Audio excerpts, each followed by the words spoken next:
Welcome to day 2 of, what's this book called? My Vivid Town, Rock and Roll. Yesterday we talked about the setting, and I wanted to point out one thing that we didn't talk about a long time ago. The reason I think that the story was set a long time ago are that there are a number of clues throughout the story that tell you, check out her hair. She's wearing it in a certain way that showed what it was like a long time ago, and his hair too. There are also older trucks. Their clothes look slightly older or different. And the color of the story is actually different too. Let me show you some more clues that I think this is in the past. Here's the first one. You can see he's putting in these yellow tickets to get on the bus. Is that how you get on the bus? No. You get on the bus on the Metro Transit and you swipe your card and it goes beep. Or even better, when I get on the bus, I don't do anything. I pay before I get on there. But here, you can see that there's some evidence that this is in the past. How often do you see cops on horses? Sometimes, but not usually. There's evidence in their clothes and their hairstyles. There's lots of evidence all over the place that this is a story that was set in the past. I wonder if you can find some more. Remember how we looked at these different words yesterday? We had clarinet, hist, brass, hem, crosstown, spectrum, trumpet, eggplant, peppermint. You probably have already heard these words because you've already done day 1. So now we're going to talk about reading these words in context. So I've written out the line, or pretty close to what the line said, and what I want you to do is I want you just to read the line down to the squiggle. So let's read it together. Here we go. We went on the crosstown bus. Yesterday, to work out crosstown, you should have gone k-r-a-s, cross, t-ow, remembering that O-W makes the sound ow. We went on the crosstown bus. Now we need to use our inferring skills. So, what does it mean to go on the cross? What does it mean to have a crosstown bus? What does crosstown mean? Well, I look around the words around it and I see they're on it, so it must be a thing. It's right before the word bus, so maybe that means it's a type of bus. And crosstown sort of sounds like what it is. Sounds like they're going across town. So I'm guessing that means it's a bus that takes them across town. And I'm probably right.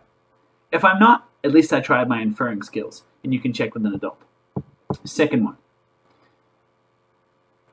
The white door hissed as it locked in back of us. As it locked in back of us. The way they've said that phrase is interesting. But I've pointed out both those words because they both have something in common. Their ending is the same. ed, ed, t, or d. Wait, why did you just say 3 sounds, Mr. Crow? That's right. Because when you see ed at the end of a root word, sometimes you say d, or t, or id, id. So what does it say at the end of hist? What does it sound like? Hist. Sounds like a t. What about the end of locked? Locked. Sounds like a t as well. There are lots of other words where it sounds like id or d. But for this one, they both sound like t at the end of the word. But what do they mean? So, hissed. Why did the white door hiss? I'm inferring that kind of means they've chosen that word because it sounds like the sound of the door closing. And locked, well, we already know what locked means. This is an interesting word, which has a connection because it is a vocab word that connects to a book that we already read. Do you remember it? Well, I've got it right here. I Like Spectrums. And this was a book all about the colors coming through from the sun and colors that come through from light, and how when they get passed through a prism, it creates the colors so that you can see all the different colors of the rainbow. Whereas previously, when the light's coming at you, really it just looks white or yellow. So, this story connects to our new book, My Vivid Town, because it shows the connection between the word spectrum and how they use it again, but in a different way. Let's talk about a couple more ways that things could be vivid. Yesterday we talked about how vivid could mean it catches your eye. Vivid could mean it stands out. It can also be to do with color. Colors can be vivid, but is every color vivid? No. Here it says, different for everyone. Like, you may not be able to decide for somebody, hey, it's the pink one that's vivid, not the green one, because it might be different for everybody. Here you can see that dreams can be vivid. People might say, ooh, that was a really vivid dream.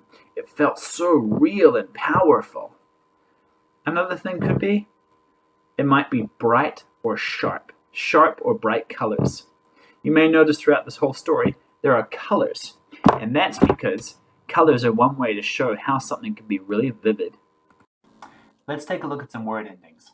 In this story, you can see that these are a number of words that come through in the story. So we have something at the end of all of them which is the same.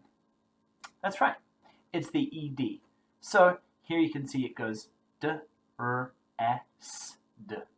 dressed. Now, you may notice something about the ending of each of these words. It looks like ed, but it sounds different.